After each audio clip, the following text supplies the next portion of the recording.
अभी हाल फिलहाल में आप लोग सब ऐसे न्यूज सुन रहे होंगे कि यूपी में एक नया पॉपुलेशन लॉ आने वाला है। लेकिन मैं आपको बता दूं कि यूपी में पॉपुलेशन लॉ और एक तो पॉपुलेशन पॉलिसी दोनों लाया गया है और दोनों अलग अलग एंटिटीज के द्वारा लाया गया है। पॉपुलेशन पॉलिसी को वर्ल्ड पॉपुलेशन डे के दिन यूपी गवर्नमेंट ने लाया था और जो लॉ वो अभी भी पास नहीं हुआ है यूपी के विधानसभा से, तो वो अभी भी एक ड्राफ्ट है और इस ड्राफ्ट को बनाया है यूपी लॉ कमीशन ने और इस ड्राफ्ट का नाम है Uttar Pradesh population control stabilization and welfare bill 2021। अगर किसी को शिकायत है इस ड्राफ्ट से तो वो अपना जो शिकायत है उसको दर्ज करवा सकते हैं 19 जुलाई तक। तो अभी हम लोग ये यूपी में जो पॉपुलेशन पॉलिसी को लाया गया है उसके ऊपर हम लोग एनालाइज करेंगे, क्या ऐसे पॉपुलेशन पॉलिसी इंडिया को भी लाना चाहिए, क्या इंडिया में इस तरह की पॉपुलेशन पॉलिसी का जरूरत है और ऐसे पॉपुलेशन पॉलिसीज लाने से फ्यूचर में क्या आउटकम हो सकता है। तो सबसे पहले जब भी हम लोग पॉपुलेशन से रिलेटेड कोई भी बात करते हैं तो हम लोग फर्टिलिटी रेट के बारे में हमेशा चर्चा करते हैं। तो आज हम लोग फर्टिलिटी रेट के बारे में भी जानेंगे। फर्टिलिटी रेट इसका मतलब ये है कि एक वुमन औसतन कितने बच्चे प्रोड्यूस कर सकती है अपने फर्टाइल एज में। फर्टाइल एज जो अभी प्रेजेंटली है वो है 18 से 49, पहले ये था 18 से 44। तो इंडिया का जो नेशनल एवरेज है फर्टिलिटी रेट का वो है 2.2 से 2.3 के बीच में और ये कंटिन्यूअसली डिक्लाइन कर रहा है। वहीं यूपी का फर्टिलिटी रेट सबसे हाईएस्ट स्टेट्स में से है। यूपी का फर्टिलिटी रेट 2.7 है और जो गवर्नमेंट ने पॉलिसी लाया था पॉपुलेशन पॉलिसी, उसमें ये एम किया गया था कि जो स्टेट का फर्टिलिटी है उत्तर प्रदेश का उसको 2.7 से 2.1 तक लाया जाएगा 2026 तक और उसके बाद 1.9 तक लाया जाएगा 2030 तक 2030 तक। तो ये जो पॉलिसी लाया गया था यूपी गवर्नमेंट के द्वारा ये बहुत ज्यादा एम्बिशियस है और मेरे को लग नहीं रहा कि ये वाला टारगेट यूपी अचीव कर पाएगा। उत्तर प्रदेश का जो पॉपुलेशन है वो पाकिस्तान के पॉपुलेशन के बराबर है और अनफॉर्चुनेटली जितना पेस से पाकिस्तान का पॉपुलेशन ग्रो हो रहा है उतना ही पेस से यूपी का भी पॉपुलेशन ग्रो हो रहा है। और अगर उत्तर प्रदेश अपने में एक कंट्री होता तो उत्तर प्रदेश दुनिया का 8वां सबसे लार्जेस्ट पॉपुलस कंट्री होता, मतलब 8वां सबसे लार्जेस्ट पॉपुलेशन वाइज में कंट्री होता।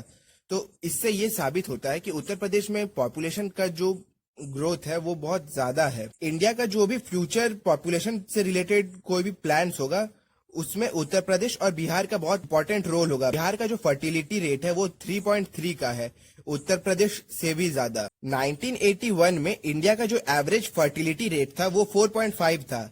इसका मतलब ये है एक वुमन औसतन 4.5 बच्चे प्रोड्यूस कर सकती है। तो बेटरली अगर मैं कहूँ तो 2 वुमन मिल के 9 बच्चे प्रोड्यूस कर सकती थी 1981 में। वही ये 2011 में 2.35 में आ चुका है, मतलब 3 वुमन 8 से भी कम बच्चे प्रोड्यूस कर पाएंगे। ये जो इंडिया का प्रोग्रेस है पॉपुलेशन के डिक्लाइन में ये बहुत ज्यादा अनइवन है, मतलब कोई स्टेट्स में पॉपुलेशन का जो फर्टिलिटी रेट है वो बहुत अच्छा है और कोई स्टेट में बहुत खराब है। जैसे कि अगर देखा जाए तो पिछले 40 साल में इंडिया का फर्टिलिटी रेट 4.5 से 2.3 तक में रिड्यूस हुआ है। उसी तरह बाकी स्टेट्स का भी पॉपुलेशन डिक्लाइन किया है, लेकिन जो परफॉर्मेंस है वो बहुत ज्यादा डाइवर्स है। जैसे कि बिहार का 1981 में फर्टिलिटी रेट था 5.7 जो कि अभी घट के 2011 में 3 हुआ। वहीं उत्तर प्रदेश का 5.8 था जो अभी 2.7 है। राजस्थान का 5.2 था जो अभी 2.6 है। मध्य प्रदेश का 5.2 था जो अभी 2.7 है। इससे इस पैटर्न से ये दिख रहा है कि हिंदी हार्टलैंड के जो स्टेट्स है वो हर चीज में इंडिया का पीछे होते हैं, मतलब इंडिया का कोई भी सोशियो इकोनॉमिक पैरामीटर्स में हिंदी हार्टलैंड के जो स्टेट्स हैं वो बहुत ज्यादा पिछड़े हुए रहते हैं, लेकिन पॉपुलेशन के ग्रोथ में वो सबसे आगे रहते हैं। हिंदी हार्टलैंड के ये स्टेट्स को बहुत बार बीमारू स्टेट्स भी कहा जाता है और ऐसा स्टीरियोटाइप है कि जो मुसलमान होते हैं वो लोग ज्यादा बच्चे प्रोड्यूस करते हैं एज कम्पेयर टू बाकी रिलीजन। तो आज इस स्टीरियोटाइप के ऊपर भी थोड़ा हम लोग बात करेंगे। आसाम में 33% मुस्लिम पॉपुलेशन है जो कि उत्तर प्रदेश से ज्यादा है, लेकिन आसाम का फर्टिलिटी रेट डिक्लाइन होकर 1.9 हो गया है। वहीं वेस्ट बंगाल में 32 से 33% मुस्लिम पॉपुलेशन रहते हैं, लेकिन इनका भी जो पॉपुलेशन का फर्टिलिटी रेट है वो 4.2 से डिक्लाइन करके 1.6 में आ चुका है। जम्मू एंड कश्मीर, जो कि अकेला मुस्लिम मेजोरिटी पहले स्टेट था, अभी यूनियन टेरिटरी बन गया है, जिसका 1981 में फर्टिलिटी रेट था 4.5, जो कि अभी घट के 1.4 में आ चुका है। वहीं गुजरात का 4.3 से 1.8 में हो गया, उत्तराखंड का 1.7 है, कर्नाटका का 2.6 से 1.7 आ गया फर्टिलिटी रेट। तेलंगाना का 1981 में 4 फर्टिलिटी रेट था, जो कि अभी घट के 1.7 आ गया। तमिलनाडु का 3.4 था, जो कि अभी घट के 1.5 हो गया। और इन सब में से सबसे अच्छा किया है केरला ने। केरला का फर्टिलिटी रेट अभी है 1.6, जो कि रिप्लेसमेंट लेवल से भी नीचे है। रिप्लेसमेंट लेवल बेसिकली 2.1 का है। अगर कोई कंट्री का फर्टिलिटी रेट 2.1 है तो इसका मतलब यह है कि वो आने वाले सालों में भी उसका पॉपुलेशन ना बढ़ेगा ना घटेगा। अगर 2.1 से ज्यादा होगा फर्टिलिटी रेट तो वो कंट्री का पॉपुलेशन आने वाले सालों में बढ़ेगा, और अगर 2.1 से कम होगा तो उस कंट्री का आने वाले सालों में पॉपुलेशन घटेगा। तो केरला का फर्टिलिटी रेट 1.6 है, वो रिप्लेसमेंट लेवल से भी नीचे है। अभी जिन स्टेट्स का मैंने नाम लिया वो स्टेट्स अपना पॉपुलेशन और बढ़ा नहीं पाएंगे। वहीं हिंदी हार्टलैंड के जो स्टेट्स हैं वो अपना पॉपुलेशन को बहुत ज्यादा बढ़ा रहे हैं। इंडिया का जो पॉपुलेशन प्रॉब्लम है वो मोस्टली कंसंट्रेट है हिंदी हार्टलैंड एरिया में। इंडिया के कुल 18 स्टेट्स और 5 यूनियन टेरिटरी का जो फर्टिलिटी रेट है वो 2.1 से भी नीचे है, मतलब वो रिप्लेसमेंट लेवल से भी नीचे है। लैंडसेट का एक डेटा है पॉपुलेशन को लेकर, जिसमें ये बताया गया है कि दुनिया में एक पॉपुलेशन का क्राइसिस हो रहा है, लेकिन ये क्राइसिस पॉपुलेशन के बढ़ने से नहीं हो रहा बल्कि पॉपुलेशन के घटने से हो रहा है। इसी डेटा में यह भी बताया गया था कि इंडिया का जो पॉपुलेशन है वो सबसे ज्यादा होगा 2046 में, मतलब इंडिया का पॉपुलेशन पीक में आएगा 2046 में। तब इंडिया में कुल 160 करोड़ पीपल होंगे, मतलब 1.6 बिलियन। और इसके बाद से इंडिया का पॉपुलेशन धीरे धीरे डिक्लाइन करेगा और 2100 तक इंडिया का पॉपुलेशन 1.09 बिलियन होगा, मतलब 109 करोड़, जो कि लेस है अभी से 30 करोड़। मतलब अभी इंडिया का करेंटली पॉपुलेशन एस्टिमेटेड है 139 करोड़, तो मतलब 2100 में इंडिया का पॉपुलेशन 109 करोड़, मतलब 30 करोड़ लोग तब कम हो गए अभी के हिसाब से। और उत्तर प्रदेश का जो स्टेट लॉ कमीशन है उसने जो ड्राफ्ट पेश किया है उसके प्रावधान है कि अगर किसी का भी 2 से ज्यादा बच्चा होगा तो वो लोकल बॉडी के इलेक्शन में खड़ा नहीं हो सकता। उसके बाद वो कोई भी गवर्नमेंट जॉब के लिए अप्लाई नहीं कर सकता, और जो भी गवर्नमेंट सब्सिडी उसको मिलता है वो सब बंद कर दिया जाएगा। मतलब ये लॉ जब पास हो जाएगा उसके बाद से अगर किसी का दो से ज्यादा बच्चा हुआ उनके ऊपर ये लागू होगा। अगर ये लॉ को पास होने से पहले अगर किसी का 2 से ज्यादा बच्चा होगा तो उनके ऊपर कोई इसका नेगेटिव इफेक्ट नहीं होगा। इस ड्राफ्ट में यह भी कहा गया है कि उत्तर प्रदेश के स्कूल के टेक्स्ट बुक में पॉपुलेशन कंट्रोल से रिलेटेड एक सब्जेक्ट कंपलसरी होगा, और जो भी पब्लिक सर्वेंट्स है जिनके 2 बच्चे हैं उनको 2 एडिशनल इंक्रीमेंट्स दिया जाएगा। और इसमें एक और प्रावधान है कि अगर किसी का 2 बच्चा होगा तो उसको 12 महीने का मैटरनिटी लीव और पैटर्निटी लीव दिया जाएगा। प्लस इसमें जो एम्प्लॉय कंट्रीब्यूशन होता है नेशनल पेंशन स्कीम में उसको बढ़ा के 3% कर दिया जाएगा। मतलब जो भी गवर्नमेंट एम्प्लॉय है जिनका नेशनल पेंशन स्कीम में पैसा जमा होता है उसका जो रेट ऑफ इंटरेस्ट है उसको 3 कर दिया जाएगा। कब? जब उसके 2 या 2 से कम बच्चे होंगे। ये सब जो भी प्रावधान किए गए हैं वो उतना ज्यादा मेरे को प्रैक्टिकल नहीं लग रहा है। अगर सोचिए किसी का डाइवोर्स हो गया और डाइवोर्स के वक्त उसके 2 बच्चे थे, फिर डाइवोर्स के बाद उसने वापस शादी किया, तो क्या वो ये सबसे एलिजिबल होगा कि नहीं होगा, इसके बारे में कुछ बताया नहीं गया है।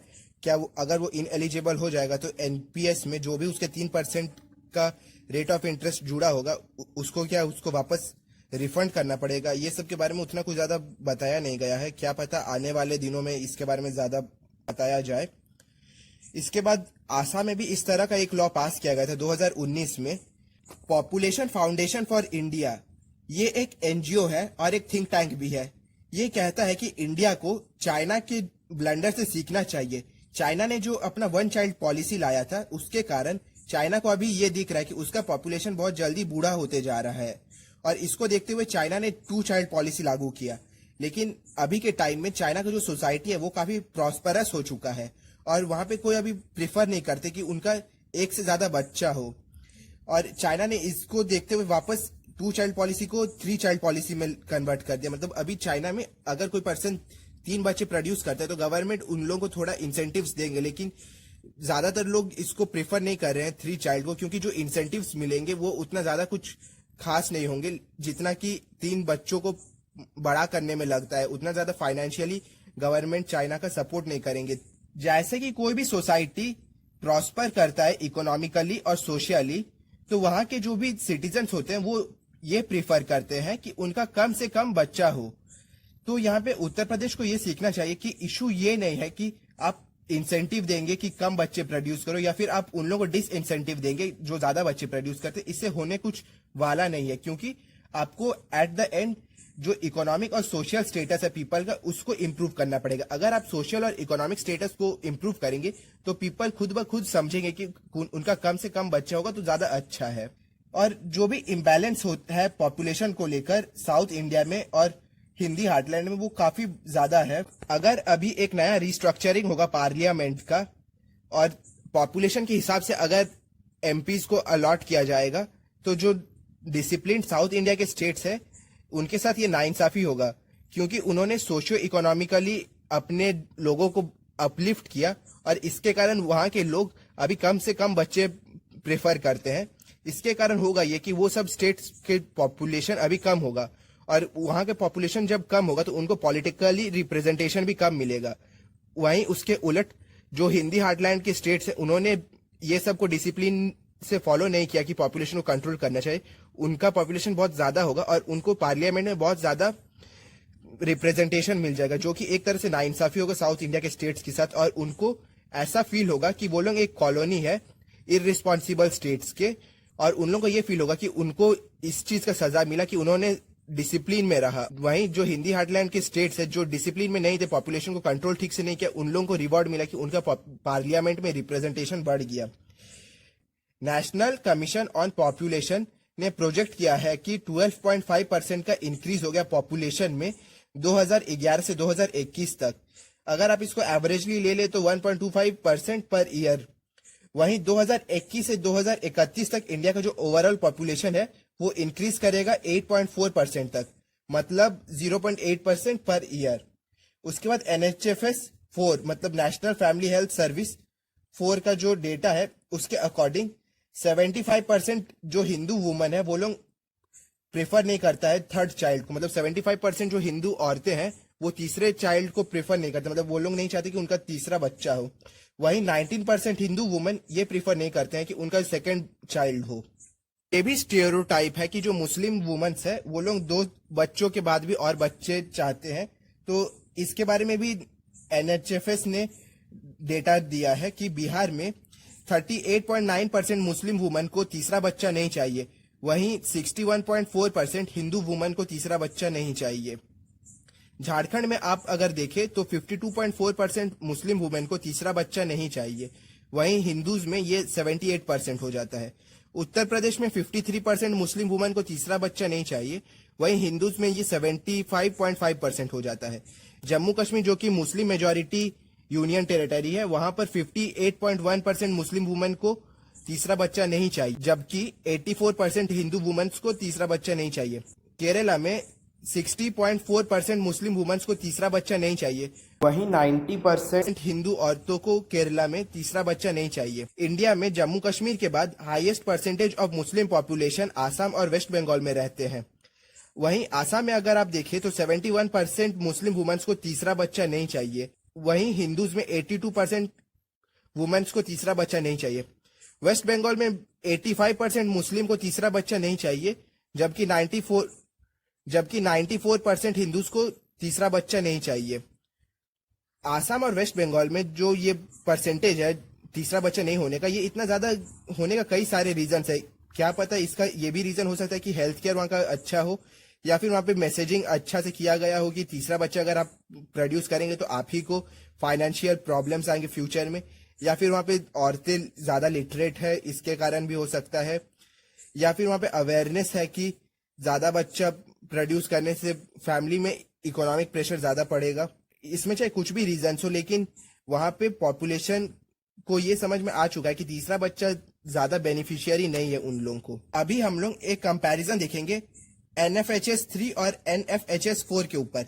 NFHS 3 2005 से 2006 के बीच लाया गया था, वहीं NFHS 4 2015 से 2016 के बीच में लाया गया था। तो यहाँ पे हम लोग ये देख सकते हैं कि हिंदूज का जो फर्टिलिटी रेट था 2005-6 में वो था 3.86, जो कि 2015-16 में घट के 3.29 हो गया। वहीं मुस्लिम्स का फर्टिलिटी रेट 4.8 था, जो कि घट के 4.11 हो गया। तो इसमें हम लोग ये देख सकते हैं कि दोनों हिंदू और मुस्लिम दोनों का जो फर्टिलिटी रेट है वो डिक्लाइन कर रहा है, लेकिन मुस्लिम्स का जो फर्टिलिटी रेट है वो ज्यादा डिक्लाइन कर रहा है एज कम्पेयर टू हिंदूज। इसका मीनिंग ये भी है कि जो गैप है वो नैरो होते जा रहा है, और ये गैप को नैरो कर रहे हैं मुस्लिम्स लोग, क्योंकि लोग ज्यादा जल्दी अपने आप को चेंज कर रहे हैं। और इसका एक और रीजन ये भी है कि मुस्लिम्स लोगों का जो फर्टिलिटी रेट है वो पहले से ही बहुत ज्यादा है, इसीलिए वो लोग अभी ज्यादा जल्दी चेंज कर रहे हैं। बिहार और उत्तर प्रदेश में हिंदू और मुस्लिम के फर्टिलिटी रेट का जो गैप है वो सबसे ज्यादा हाईएस्ट है, लेकिन एक पॉजिटिव नोट का बात यह है कि यही दो स्टेट्स में जो फीलिंग है ये दोनों गैप का वो वाइडेस्ट है, यही दो स्टेट्स में। इसके बाद वेस्ट बंगाल में जो हिंदूज का फर्टिलिटी रेट है वो डिक्लाइन किया 0.29% में, वहीं मुस्लिम का डिक्लाइन किया 1.07% में। जम्मू कश्मीर में हिंदूज का जो फर्टिलिटी रेट है वो डिक्लाइन किया 0.31% में, वहीं मुस्लिम्स का किया 0.46% में। केरला का जो फर्टिलिटी रेट है वो डिक्लाइन किया हिंदूज में 0.11%, वहीं मुस्लिम्स में 0.6%। तो ये सबसे ये एविडेंस मिल जाता है कि जो मूवमेंट है मतलब लो पॉपुलेशन का वो सही डायरेक्शन में जा रहा है, और इसमें हर स्टेट को खुद से मेजर्स लेने पड़ेंगे। डायरेक्ट अगर सेंट्रल गवर्नमेंट के तौर पे अगर लिया जाएगा तो इसका कुछ फायदा होने नहीं वाले हैं, क्योंकि बहुत सारे स्टेट्स ने अपने यहाँ पे इकोनॉमिकली और सोशली अपने स्टेट्स में डेवलपमेंट लाया, उसके कारण जो वहाँ के सिटीजन्स है वो कम से कम बच्चे होना प्रेफर कर, उसके कारण जो फर्टिलिटी रेट है वो भी डिक्लाइन कर रहा है। तो इसी के साथ ये वाला वीडियो एंड करता हूँ। होप करता हूँ कि आज आप लोग ये पॉपुलेशन से रिलेटेड जो भी डाउट्स थे और जो भी मिथ्स थे वो सब आपके क्लियर हुए होंगे, और आप इंडिया का जो पॉपुलेशन ग्रोथ का जो हवा होता है उसको आप समझे होंगे कि इंडिया में असलियत में पॉपुलेशन ग्रोथ नहीं हो रहा है। कुछ स्टेट्स में ज़्यादा ग्रोथ के कारण हम सबको लग रहा है कि इंडिया में पॉपुलेशन ग्रोथ हो रहा है। और आप लोगों को अगर इस तरह के और भी इंफॉर्मेटिव वीडियोस देखने हैं तो इस चैनल को सब्सक्राइब करिए।